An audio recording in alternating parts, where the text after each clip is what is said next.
Un saludo para todos. Mi nombre es Carlos Andrés Sánchez Vallejo. Soy médico, especialista en medicina interna, especialista en cardiología de adultos. Actualmente trabajo como cardiólogo clínico en el servicio de cardiología de la Fundación Santa Fe de Bogotá, en Colombia, y es un gusto para mí estar el día de hoy. Vamos a hablar sobre el manejo del paciente con hipertrigliceridemia. Vamos a hablar de cuándo y cómo debemos tratar la hipertrigliceridemia. Y es un tema importante porque ha habido muchos cambios en esta materia en los últimos años. En unos periodos se ha enfatizado un poco más la importancia de su tratamiento, también por periodos se ha abandonado y la idea es como revisar en qué estamos hoy y cuáles serían los parámetros a tener en cuenta. Entonces, empiezo por decirles que cuando hablamos del manejo de la dislipidemia, lo más importante es tener en cuenta el colesterol LDL. Y aunque ese no es el objetivo de la presentación, empiezo por acá porque no podemos dejar de lado los objetivos principales que nos hemos trazado con los pacientes. La reducción de LDL está claramente asociada a reducción de eventos cardiovasculares, con múltiples estudios que lo han venido demostrando a lo largo del tiempo, a un punto que la premisa hoy por hoy es que entre más bajo sea el LDL, menor es el riesgo de eventos cardiovasculares. Por tanto, quiero dejar este mensaje inicial como la prioridad del manejo de los pacientes con dislipidemia es la reducción del colesterol LDL. Y esto tiene que ver con que los estudios no han sido consistentes en demostrar reducción de eventos cardiovasculares cuando evaluamos algunos otros parámetros del perfil lipídico. Concretamente en el caso de los triglicéridos, si ustedes se fijan en esta gráfica, vemos cómo los pacientes en cuanto al riesgo de enfermedad cardíaca coronaria había una correlación directa con los niveles de triglicéridos cuando estos no eran ajustados por distintos factores de riesgo y distintas variables. Cuando se hace esta corrección, no parece que la relación sea tan directa. En el caso del colesterol HDL, como sí sabemos, valores bajos de colesterol HDL se asocian con mayor riesgo de eventos cardiovasculares, en este caso coronarios, y algo nuevo, o no tan nuevo, pero que se viene discutiendo un poco más en los últimos años, es el rol del colesterol no HDL. Fíjense cómo, incluso ajustando por múltiples factores de riesgo cardiovascular, los valores de colesterol no HDL, entre más altos son, mayor es el riesgo de eventos. Entonces, los triglicéridos no han sido consistentes en esto. Del mismo modo ocurre con ácido isquémico. Fíjense que la correlación no es tan directa, incluso cuando se ajusta por variables es una curva que tiende más bien a ser plana y un aumento en valores de triglicéridos no pareciera por sí solo convertirse en un aumento en tasa de eventos isquémicos a nivel cerebral, como sí parece ocurrir con valores bajos de HDL y con valores altos de colesterol no HDL.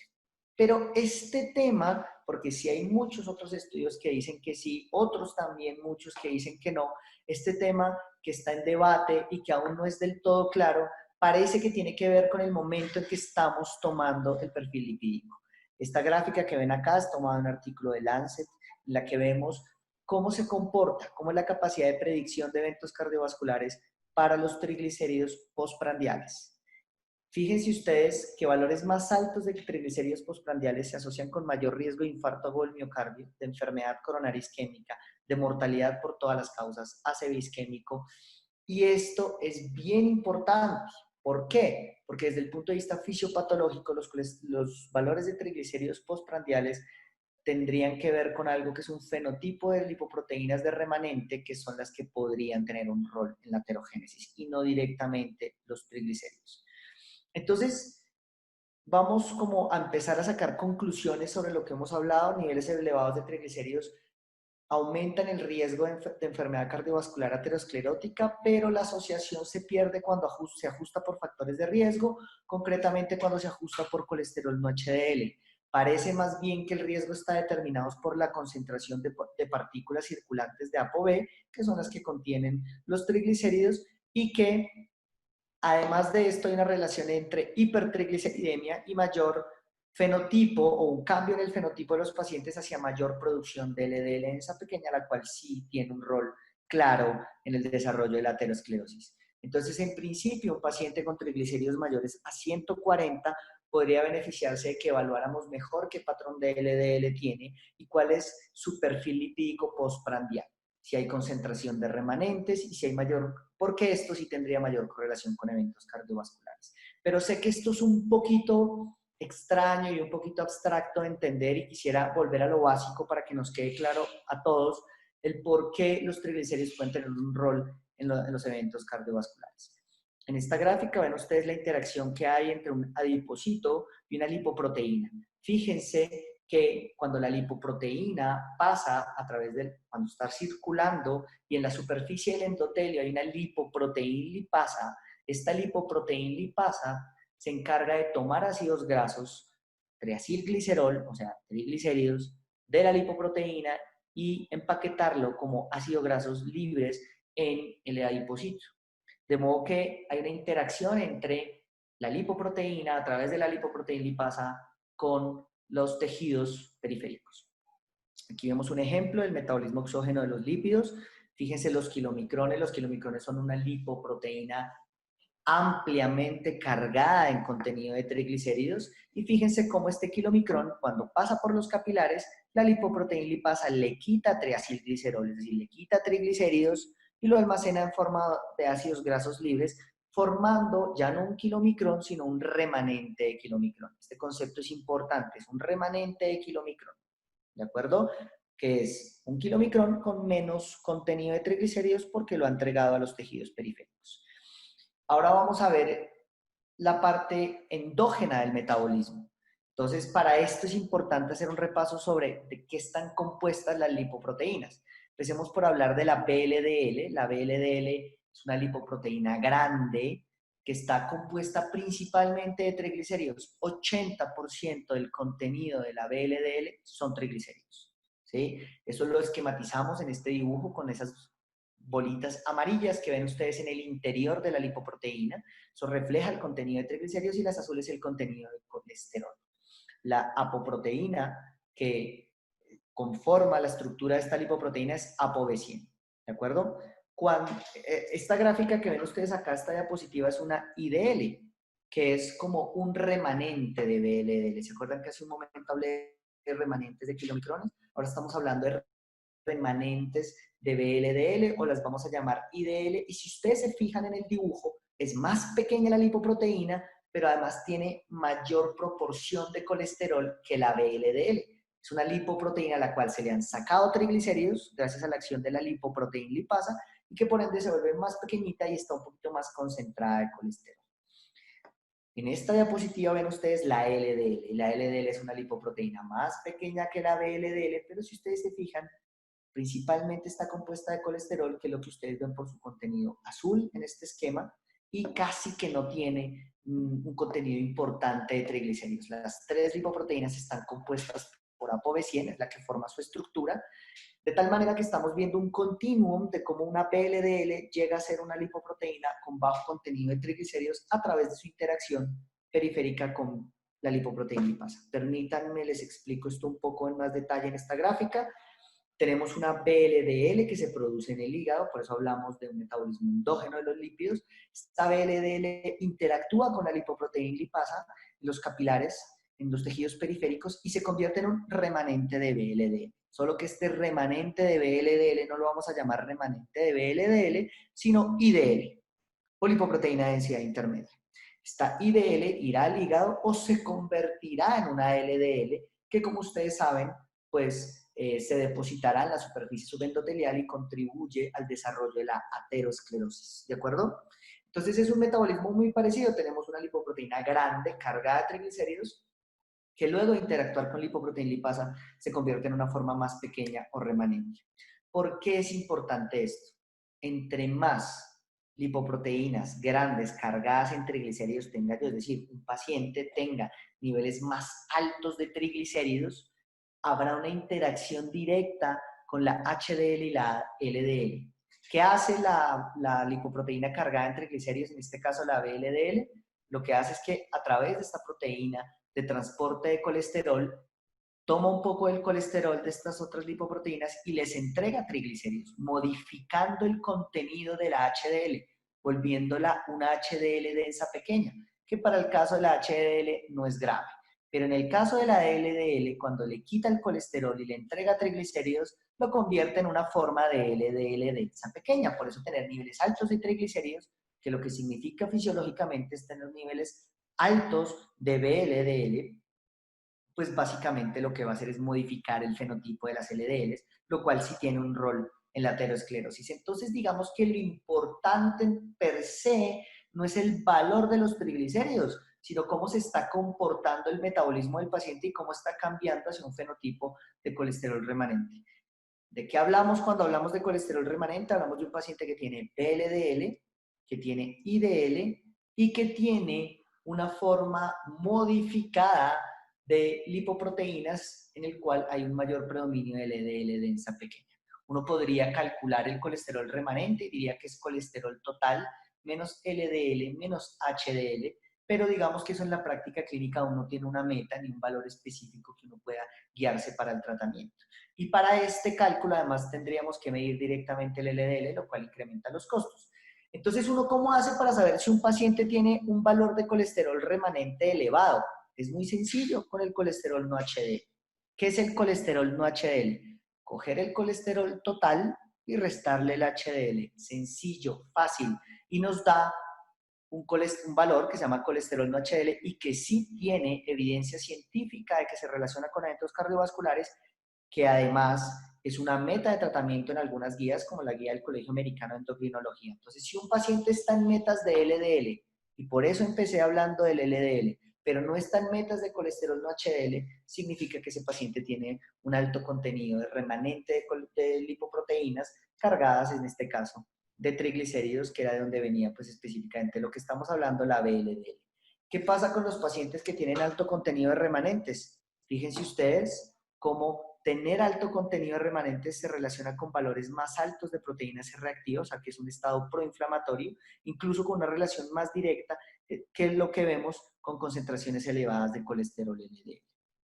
Entonces, resumiendo esto, triglicéridos y riesgo cardiovascular, ¿rol directo de los triglicéridos en aterogénesis? No. Por eso los estudios que se han centrado en mirar relación de triglicéridos con eventos cardiovasculares han fallado. Y es que los triglicéridos no son un componente importante de la placa aterosclerótica. Pero el producto de las lipoproteínas ricas en triglicéridos sí. Es decir, entre más lipoproteínas ricas en triglicéridos, VLDL tenga el paciente, mayor formación de remanentes y además modificación de la HDL, modificación de la LDL, que además, como vimos, se asocia también con aumento de la PCR. O sea, tenemos un paciente con efectos proinflamatorios y además con un fenotipo de lipoproteínas más heterogénico. En esta gráfica lo muestro un poco mejor. El paciente que tiene síndrome metabólico, que tiene hipertrigliceridemia, tiene mayor contenido de remanentes de lipoproteína que se deposita en la superficie subendotelial y produce un estado proinflamatorio favoreciendo el desarrollo de la aterosclerosis. Entonces, sí es un objetivo importante de tratamiento en estos pacientes. Y quisiera mostrarles este ejemplo de paciente porque es clave para ustedes y es, no todos los pacientes con hipertrigliceridemia son iguales. En el lado izquierdo de la pantalla ven ustedes pacientes con un valor de 700 miligramos por decilitro de triglicéridos, por poner un ejemplo. Este paciente lo que tiene fundamentalmente son VLDLs grandes cargadas de triglicéridos. Este paciente tiene bajo riesgo de aterosclerosis. Esas VLDL enormes no se depositan en la superficie subendotelial, mientras que un paciente con 200, 250, 300 de triglicéridos tiene remanentes, en este caso ustedes la ven aquí, es ejemplificado, IDL, y cambia el fenotipo de LDL a un LDL denso pequeño, y esto sí se asocia con alto riesgo de aterosclerosis, de tal manera que el paciente que tiene altos, muy altos niveles de triglicéridos tendrá un fenotipo de hipertrigliceridemia puro, que es más frecuente en pacientes con hipertrigliceridemia severa y que pues, se puede asociar a pancreatitis, por ejemplo, mientras que un paciente con una hipertrigliceridemia leve a moderada será un paciente que tiene un fenotipo remanente. Este paciente tiene mayor probabilidad de eventos cardiovasculares y debe ser tratado de manera óptima. Entonces, los triglicéridos son un marcador de alta concentración de colesterol en lipoproteínas ricas en triglicéridos, estamos hablando de remanentes, y estos pacientes además frecuentemente se acompañan de otros factores de riesgo cardiovascular, como lo son la obesidad, el síndrome metabólico y la diabetes mellitus tipo 2. Acuérdense ustedes que el síndrome metabólico es un modificador del riesgo cardiovascular y su presencia ya obliga a que el paciente sea tratado de manera un poquito más rigurosa. Entonces, habiendo entendido esto y habiendo dicho que no hay evidencia de rol directo de los triglicéridos, pero sí la alteración que inducen en el metabolismo en el desarrollo de eventos cardiovasculares, pues hablemos un poco sobre el tratamiento de esto.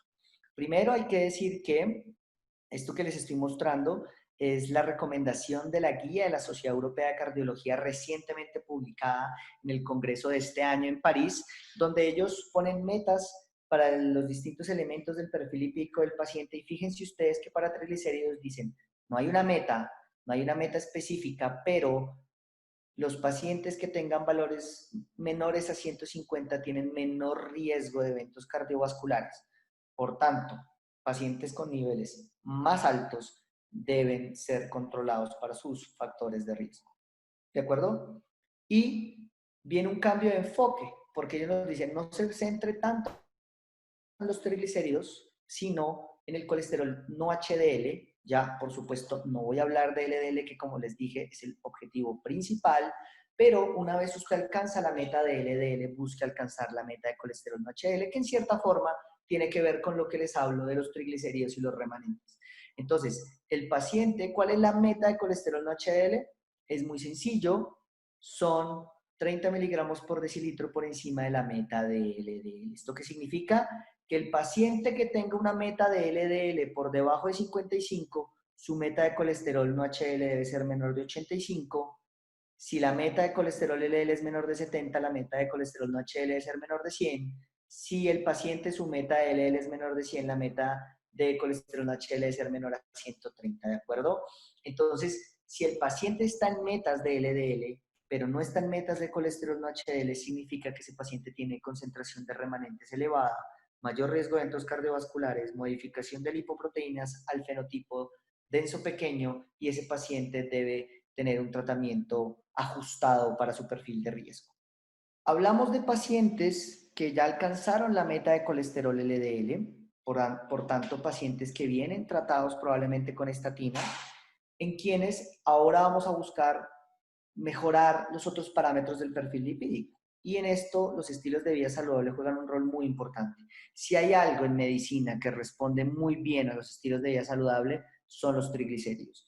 Y hablamos básicamente de disminuir el consumo de alcohol, bajar de peso, aumentar los niveles de actividad física y disminuir el consumo de carbohidratos. Si el paciente hace esto, los triglicéridos bajan de manera significativa y es algo que se ha demostrado en múltiples estudios. Ahora, si a pesar de todo esto el paciente no ha logrado reducción en niveles de triglicéridos, pues ya hay que pasar probablemente a estrategias farmacológicas.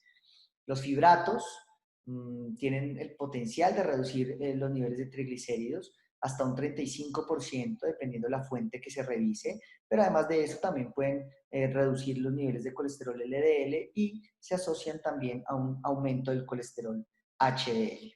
¿Qué se ha demostrado con los fibratos en general?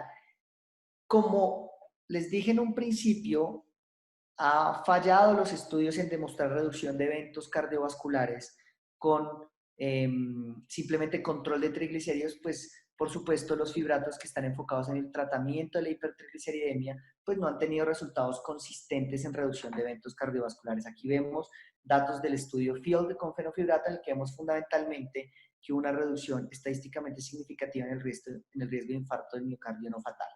¿Qué es lo importante a tener en cuenta sobre este estudio?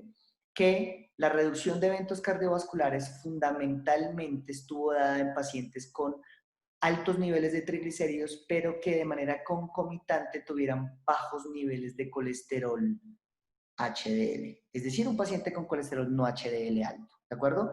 ¿Cuál es el paciente que más se beneficiaba? Triglicéridos altos, HDL bajito.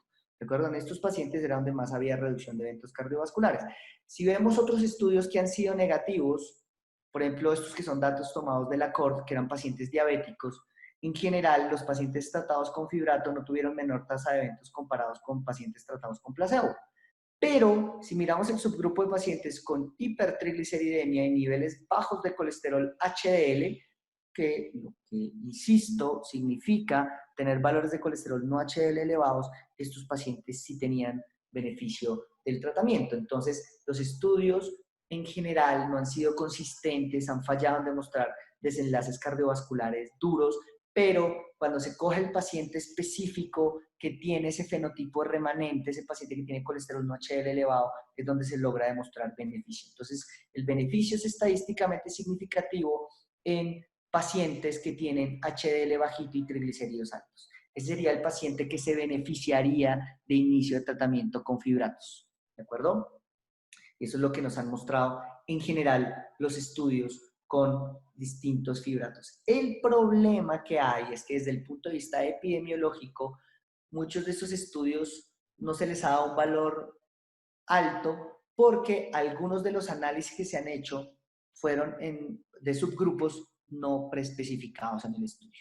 Entonces, muchos estudios de triglicéridos, el HHS, el BIP, el FIRD, el ACCORD, en general muestran que el beneficio está dado en pacientes con hipertrigliceridemia y HDL bajito, pero no en todos estos estudios fueron subgrupos preespecificados. Por tanto, uno podría decir, siendo riguroso desde el punto de vista epidemiológico, que esto lo único que sirve es para generar hipótesis.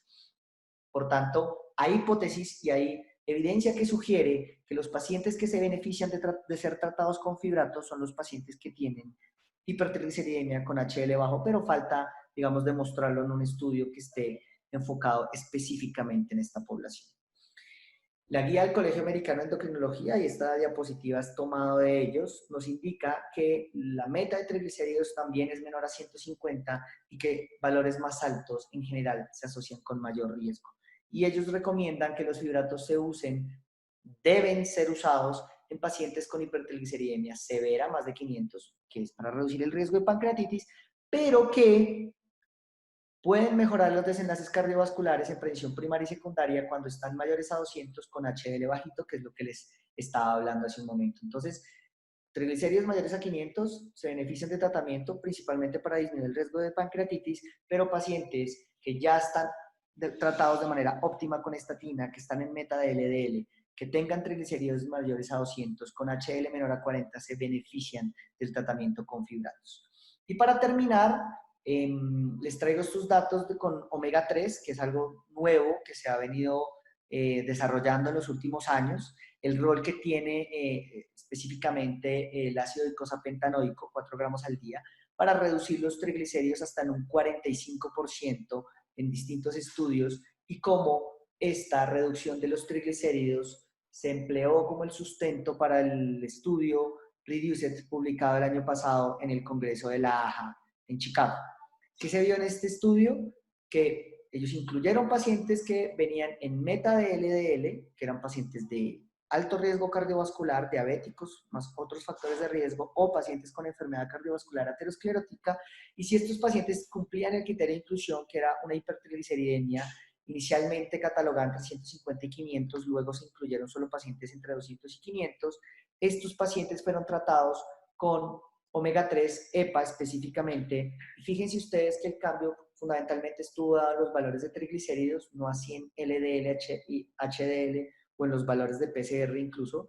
Y estos pacientes tratados con esta molécula tuvieron 25% de reducción del desenlace primario con un NT de 21 pacientes por 4.9 años, reduciendo muerte cardiovascular, infarto, ACV, revascularización o angina. Y esto es bien importante porque el estudio demostró que el beneficio estaba dado incluso en pacientes en quienes no se había logrado llegar a la meta de triglicéridos. Y esto es bien importante porque cuestiona si el beneficio de estos pacientes estuvo dado por bajar triglicéridos o no.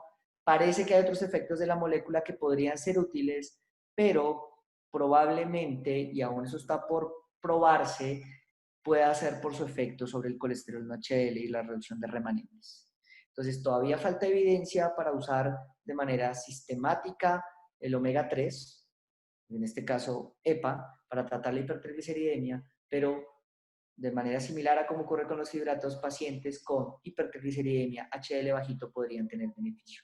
Para terminar, les dejo este resumen de recomendaciones de la Guía de la Sociedad Europea de Cardiología este año. donde dicen que se debe considerar el tratamiento cuando los triglicéridos son mayores a 200, a pesar de que el paciente ya tuvo cambios en estilo de vida, en un paciente cuya primera línea de tratamiento son las estatinas. Entonces, miren, se recomienda tratamiento con estatinas como la primera línea en pacientes con hipertrigliceridemia, y si el paciente tiene riesgo cardiovascular alto, considera el uso de omega 3, ellos lo proponen, o en pacientes con triglicéridos mayores a 200, considera la opción de fibratos. También es una posibilidad de tratamiento. Como les digo, la evidencia aún no es tan fuerte, pero si lo enfocamos por el lado del colesterol no HDL, es decir, pacientes que tengan meta LDL y no de colesterol no HDL, o pacientes con triglicéridos altos y HDL bajito, estos pacientes sí se benefician del inicio del tratamiento con fibratos o con omega 3 de acuerdo a la dosis utilizada en el estudio REDUCE-IT. Entonces, mensajes para la casa, conclusiones: pacientes de muy alto riesgo, cuanto más bajo sea el LDL mejor, y empecé por allí porque es el principal parámetro del perfil lipídico. Basarse exclusivamente en metas de LDL puede resultar insuficiente. Una vez un paciente esté en meta de LDL, persiga alcanzar los demás objetivos del perfil lipídico. Trate cuando los triglicéridos sean mayores a 200 o el paciente no esté en metas de colesterol no HDL, y la meta de colesterol no HDL, recuerden ustedes que es 30 miligramos por decilitro por encima de la meta de LDL de cada paciente de acuerdo a su perfil de riesgo. Es un gusto para mí acompañarlos. Cualquier inquietud será atendida con el mayor de los gustos y la mayor disposición. Muchas gracias.